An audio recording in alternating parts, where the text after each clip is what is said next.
Teachers of Reddit, what's the craziest rumor you've heard about a student that turned out to be true? So and so brought a gun to school before break. He had a kill list and everything. But security caught him, that's why he isn't here. As soon as she said it, I asked her to stop spreading rumors like that. I told her that if someone had brought a gun to school then the administration would have told the teachers about it. Nope, the rumor was true. Kid brought a gun to school and security caught him, but the administration decided not to tell any of the teachers about it. And the kid was only suspended, not expelled, so he was back in the classroom by the end of the week. A student who kept falling asleep in class and not doing work said it was because bad guys were after him. It turned out his best friend had been shot and killed in front of him, and he was so traumatized he was losing sleep and thought he would be next. His family couldn't afford anything beyond school counseling and shuffled him off to live with grandparents in another state. Both kids were 8 years old. George burnt down his apartment building. I was teaching a grade 4 fifth split in a low-income area. A lot of the kids lived in the same apartment, which was government housing. One weekend, that building burned down. Mercifully, no one was killed, but well, it was still really devastating. Obviously, there was this one boy in my class, George, who, the following Monday, all the kids were sort of avoiding and being kind of mean to, and I heard them whispering that he had burned down the building, which I thought was nonsense. He was kind of an odd kid, so I thought they were just picking on him and felt super bad for him all morning.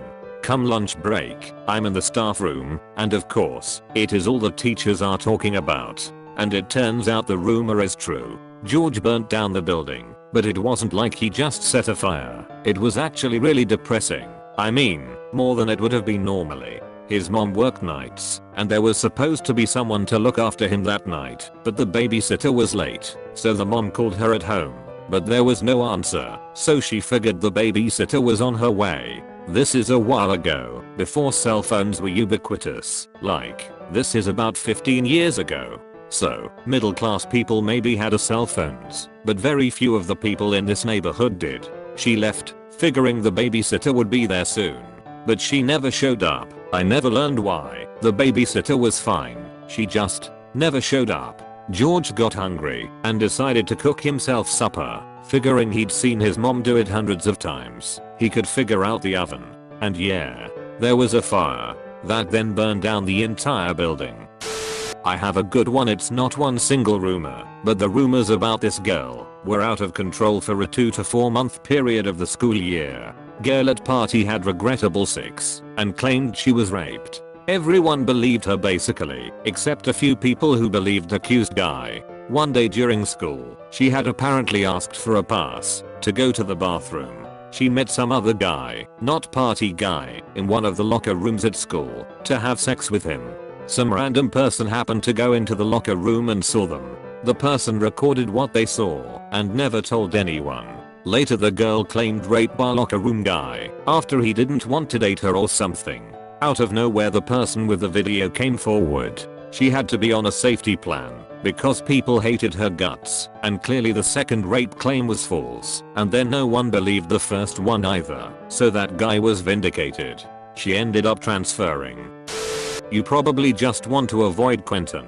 He will try to hurt you. I teach high school and heard this headed into my first year of teaching, and had this kid in my class. On the first day of school he talked about how his cat got raped. Several weeks later spent the class shining a laser pointer in my eyes until I figured out it was him. Eventually another teacher had to get a restraining order against him because he threatened to kill her with very specific actions. Eventually gets sent to juvie. At this point I figured I was done hearing about him. Nope. Gets out of juvie and the teacher that works there catches Quentin spreading gasoline around his house late one night with enough to burn the whole place down.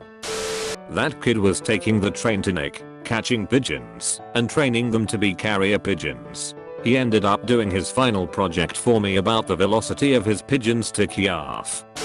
Not a teacher, but I sprayed aerosol and my teacher had an allergic reaction and passed out due to loss of oxygen.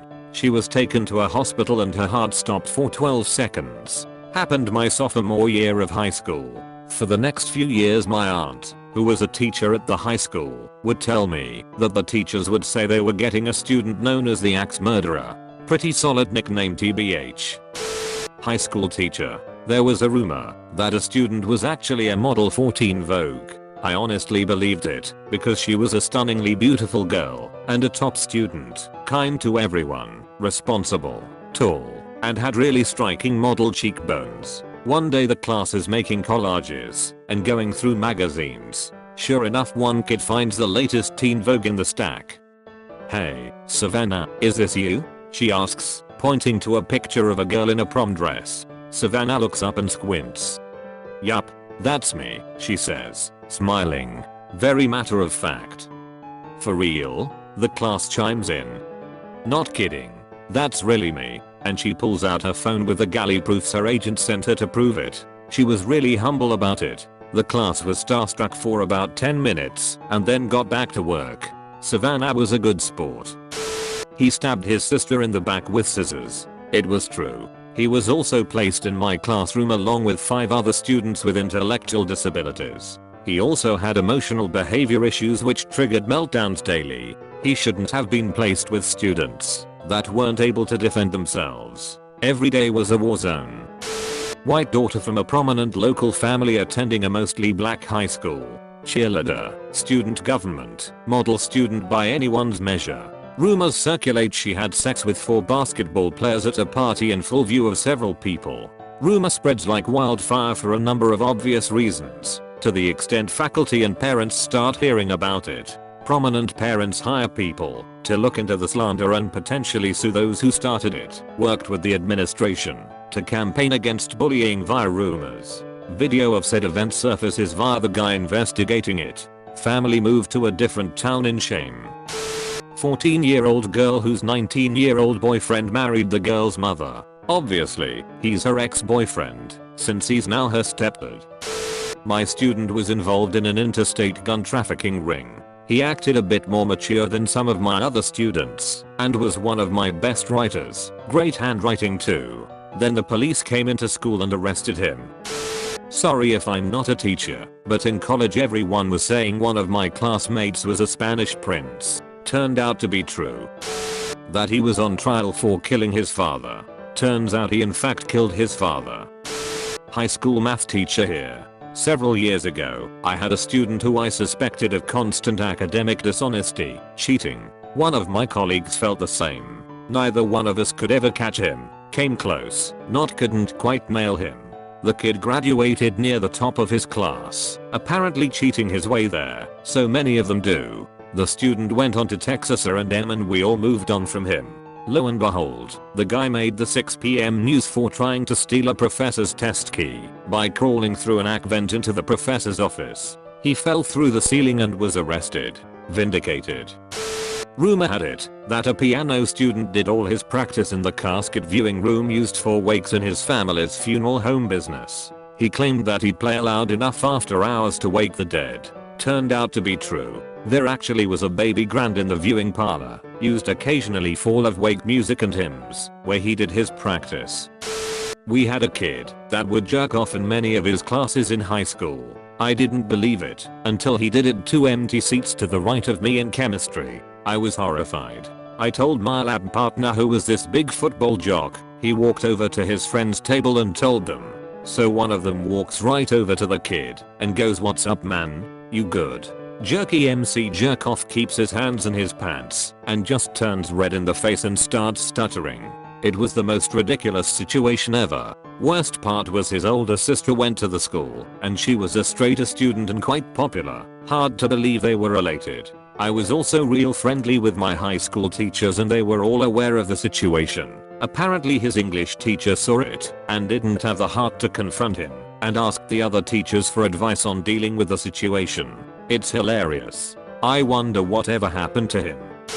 I heard this one guy ate mushed up hot dogs out of his girlfriend's butt crack. That sounds pretty ridiculous, but late one night at a party, I walked in on that very act. The rumor was that the hot dog would be mushed up by the butt muscles of the girl prior to being ingested by the lad. I only caught a fleeting glimpse as I turned around and left the second I figured out what was happening, but what I did see supported the rumor's imagery. Heard she did porn. Found out she did porn. A special needs student had graduated, and the next year we kept hearing stories of her sleeping around, getting kicked out of her grandparents' home. She had always been a handful, but we figured social services would help her out if anything got too bad. She evidently got pregnant, but had slept with 25 plus men in a metropolitan area and had no idea who the dad was. She had some kind of fund set up for her when she turned 21 and the executor stole a ton of it, and she ran through the rest in under a year. We've lost track of her, as a few of my colleagues who were close had tried to help her out. Recently I saw a Facebook post someone had shared that related to her where she listed over 50 men and the sex acts she had done with them. I have no idea if she had her baby or got to keep it. I'm not a teacher, but I have a story about a student from a culinary arts program. I visited a friend once in Minnesota a few years back when he was going to culinary school. He said we were gonna meet up with a couple of his friends from school at the pool. On our way, he was telling me about how one of the girls in the program was sleeping with some of the instructors for better grades, presumably. I don't really know. She was cute enough, but was stick thin, which hey, different strokes, right? Well, fast forward 2 years, my friend comes online and tells me, hey, you remember that one girl we went swimming with? Yeah? Well, she does porn now. Technically I'm a teacher now, but this story is from when I was in high school. There was a rumor that 3 guys had kidnapped an elderly woman and killed her. Nobody really believes it because one of the guys still came to school. A few days later the cops came and arrested him. Apparently they robbed her, stuffed her in a trunk for hours in over 90-degree heat, and then killed her and dumped her body in a field. I'm a former school librarian at a very specialized school. One kid in grade 6 had severe behavioral problems and there were some staff members who refused to be in the room with him alone. He was a really scary kid, totally dead behind the eyes, like a shark. I heard kids spreading rumors that his home life was a horrible mess. He was one of either 5 or 6 kids, I don't remember now, and that his younger brother had mental problems, and that his parents just didn't know how to handle it. Told them to knock it off, and I know they were given a lecture about not gossiping. The boy ended up not being invited back for the next grade. Anyway, turns out that it was all true. His younger brother had bipolar and was possibly schizophrenic or something similar. He apparently would run away, hurt himself, scream all the time, etc. The information I have now paints a devastating picture of that poor child's mental health. It is so heartbreaking. He ended up committing suicide at age 12, I think. There was a TV documentary about it here. It's horrible, and I feel awful for his brother, the kid I knew. It makes so much more sense now. That a student had consumed an entire container of hand sanitizer. I could not fathom that being something worth doing or him not getting caught before finishing the act, but no, it was true. They had to call poison control, and the little bastard was drunk all afternoon. This student poisoned a girl. He put something in her bottle of water. She got sick and had to spend 1 day at the hospital. It was true, and he didn't even deny it. He said, I had tried on several students before her, but it worked only on her. The college did nothing about it, except paying back the girl for the day she missed. Shaniqua, obvious name change, hasn't been in school for the first couple weeks because she had to go be on Jerry Springer. I told my students to stop spreading stupid rumors and informed my mentor teacher. We were concerned about Shaniqua because by state law, students are dropped from the school and class enrollment if they miss 15 consecutive days of school. She had missed the first 13 days of school. She came back on what would have been the 15th day. Her episode aired 2 days after that. It was extremely trashy and obviously scripted, but damn did we teachers eat it up. She was on Jerry Springer because apparently she slept with her sister's baby daddy because her sister didn't wish her happy birthday. They fought each other on camera while screaming, and baby daddy was there. Traditional Jerry Springer stuff. No, I will not link the episode because I don't want to have the account linked to my professional life. Sorry. I'm glad I watched the episode, though. I think I treated her with a bit more understanding because she obviously had no home support if her mother would allow her underage, but to miss school, to be on a trashy television program. Shaniqua ended up being one of my favorite students as she was actually quite smart and passionate about the artistry of hair and makeup. I was heartbroken when she dropped out as soon as she turned 18. I wish I could have made her stay, but I can't save every student.